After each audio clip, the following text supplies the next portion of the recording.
Hello friends, most welcome है। स्वागत है आप सभी का स्टार स्टडी यूट्यूब चैनल में। दोस्तों, इस वीडियो में हम लोग क्लास 10th यानी मैट्रिक बोर्ड एग्जाम 2022 के लिए मोस्ट VVI क्वेश्चन लेकर के आए। सब्जेक्टिव क्वेश्चन है आप लोग के लिए, लघु उत्तरीय महत्वपूर्ण मॉडल सेट प्रश्न है। 2022 का न्यू मॉडल सेट प्रश्न है, बदले गए पैटर्न पर आधारित। साइंस का हम लोग फिजिक्स का कर चुके थे, तो आज हम लोग बायोलॉजी का सेट 3 करने वाले हैं। तो जो भी बच्चे सेट 1 और सेट 2 का वीडियो अभी तक नहीं देखे हैं तो जल्दी से देख लीजिए, काफ़ी सारे इंपॉर्टेंट क्वेश्चन हैं। हम लोग बहुत सारे ऑब्जेक्टिव क्वेश्चन प्रैक्टिस कर चुके थे, अब हम लोग सब्जेक्टिव क्वेश्चन प्रैक्टिस करेंगे, जिसमें हम लोग लघु उत्तरीय कर रहे हैं। इसके बाद हम लोग दीर्घ उत्तरीय भी करेंगे प्रत्येक सब्जेक्ट का। दोस्तों, यहाँ पे ऑल सब्जेक्ट का स्टडी मटेरियल प्राप्त कर सकते हैं free of course. starkstudy.com Google पे लिखिएगा या यूट्यूब पे सर्च कीजिएगा, या वेबसाइट के माध्यम से भी आप लोग पढ़ सकते हैं। तो चलिए शुरू करते हैं आज इस सेट का पहला क्वेश्चन। इसमें हम लोग बायोलॉजी का 21 से लेकर के 28 तक प्रश्न करेंगे, तो लास्ट तक बने रहिएगा दोस्तों। और लास्ट में बेल आइकन प्रेस करके अपने दोस्तों के पास शेयर कर दीजिएगा, ताकि सबसे पहले वीडियो का नोटिफिकेशन आप तक पहुँचे। तो देखिए क्वेश्चन क्या है कि ग्लूकोज के ऑक्सीकरण से विभिन्न जीवों में ऊर्जा प्राप्त करने के विभिन्न मार्ग क्या है। तो क्या कहता है कि ग्लूकोज के ऑक्सीकरण से विभिन्न जीवों में ऊर्जा प्राप्त करने की 2 परिस्थितियां संभव है।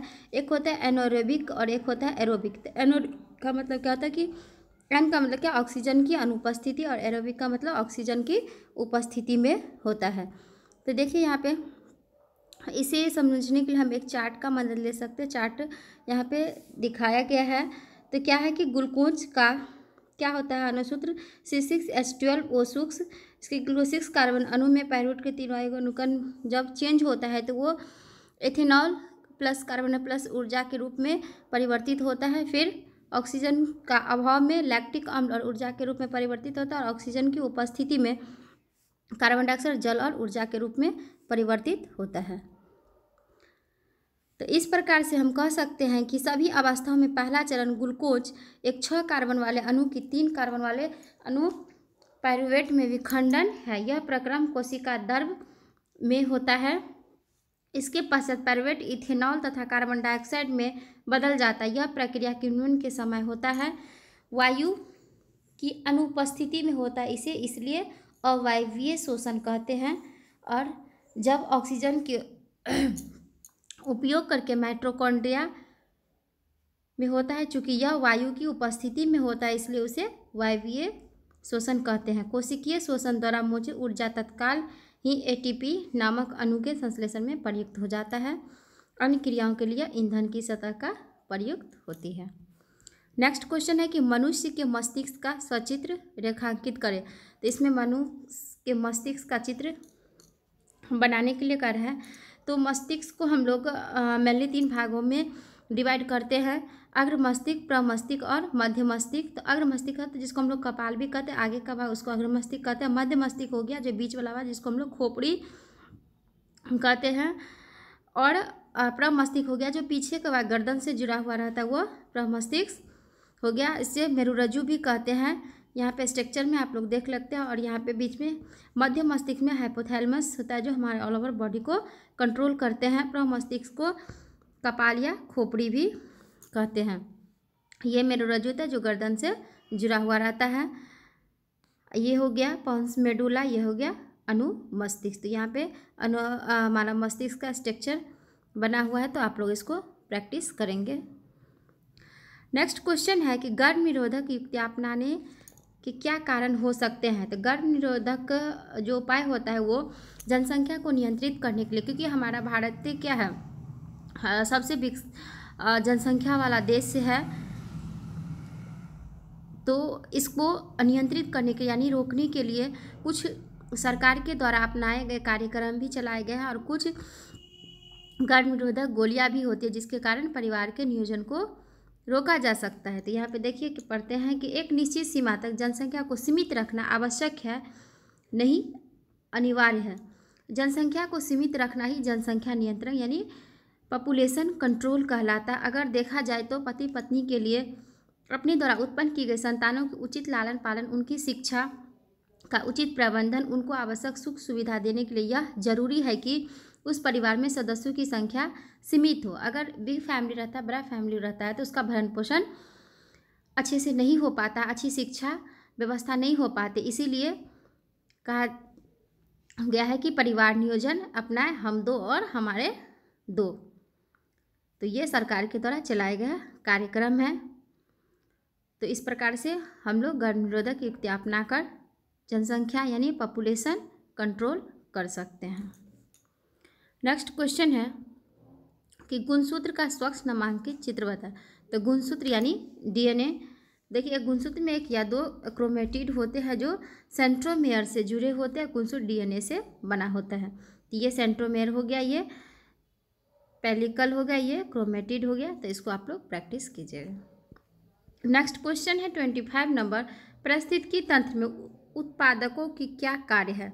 तो उत्पादक और उपभोक्ता होता है। तो उत्पादक क्या करता है कि उत्पादन करने का काम करता है। उपभोक्ता क्या होता है, उसका यूज़ करता है। जैसे पेड़ पौधा क्या हमारे लिए उत्पादक है और हम लोग उसका उपभोक्ता है क्योंकि उसको यूज करते हैं। तो पारिस्थितिकी तंत्र में पौधे उत्पादक का कार्य करते हैं। इसके द्वारा निम्नलिखित कार्य होते हैं। किसी भी परितंत्र में रहने वाले जीव की प्रकृति का निर्धारण हरे पौधों या उत्पाद के द्वारा होता है।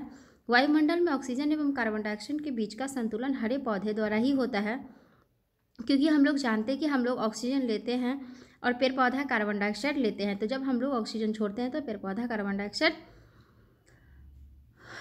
ग्रहण कर लेते हैं, और जब वे कार्बन डाइऑक्साइड छोड़ते हैं तो हम लोग ग्रहण कर लेते हैं। तो इस प्रकार से क्या होता है, बैलेंस बना हुआ रहता है। तो इसीलिए किसी पारिस्थितिकी तंत्र में उत्पादक का होना भी जरूरी है और उपभोक्ता का भी जो होना जरूरी है, ताकि हमारे इन्वायरमेंट में क्या हो, बैलेंस, इक्वलिटी हो, यानी बैलेंस बना रहे।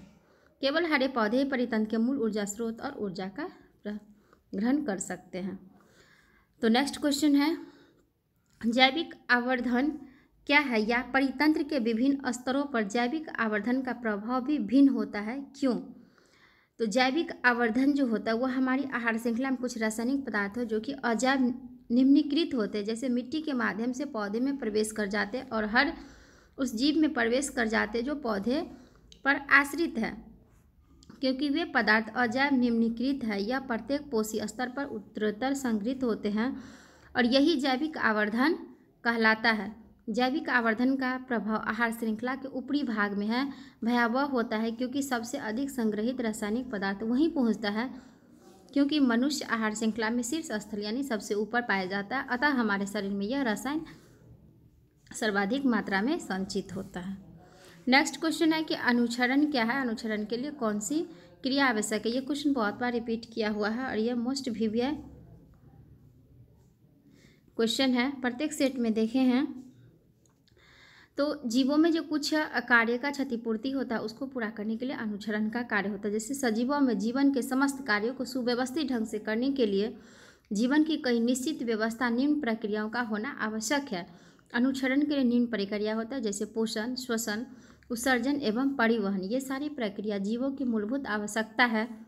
ऊर्जा की प्राप्ति के लिए पोषण जरूरी है, पाचित भोज्य पदार्थ के दहन के लिए शोषण जरूरी है और हानिकारक अपशिष्टों के निष्कासन के लिए उत्सर्जन जरूरी है।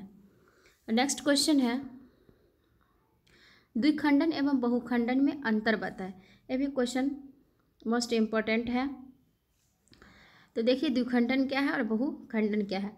द्विखंडन वह विधि है जिसमें दो समान शक्ति निर्माण करते हैं, जैसे कि अमीबा में क्या होता है, द्विखंडन विधि के द्वारा प्रजनन होता है। विखंडन की वह विधि है जिसमें अनेक समान संतति का होता है। तो इसका एग्जाम्पल हो गया हाइड्रा। यह हमेशा अनुकूलन वातावरण में होता है, इसमें जनक जीव का कोई भी मात्र नष्ट नहीं होता है। यह प्रतिकूल वातावरण में भी होता है, इनमें जनन कोशिका द्रविका या झिल्ली नष्ट हो जाती है। तो इसका एग्जाम्पल हो गया अमीबा, इसका हाइड्रा। तो हम लोग इस सेट में कितना 21 से लेकर के 28 तक क्वेश्चन प्रैक्टिस कर लिए। तो वीडियो काफ़ी लंबा हो जाएगा, तो हम लोग 4 सेट लेकर के आते हैं नेक्स्ट वीडियो में। तब तक के लिए थैंक यू सारे स्टूडेंट को। जो भी बच्चे अभी तक नए और चैनल को सब्सक्राइब नहीं किया तो जल्दी से सब्सक्राइब कर लीजिएगा। इसका लिंक डिस्क्रिप्शन में मिल जाएगा, starkstudy.com, और अपने दोस्तों के पास शेयर करके, लाइक करके बेल आइकन प्रेस कर लीजिएगा। अगला वीडियो का नोटिफिकेशन सबसे पहले पाने के लिए। तो इसी तरह से हम लोग प्रत्येक सब्जेक्ट का लघु उत्तरीय प्रश्न करेंगे 1 बाय 1। ठीक है, तो मिलते हैं नेक्स्ट वीडियो में। Thank you so much.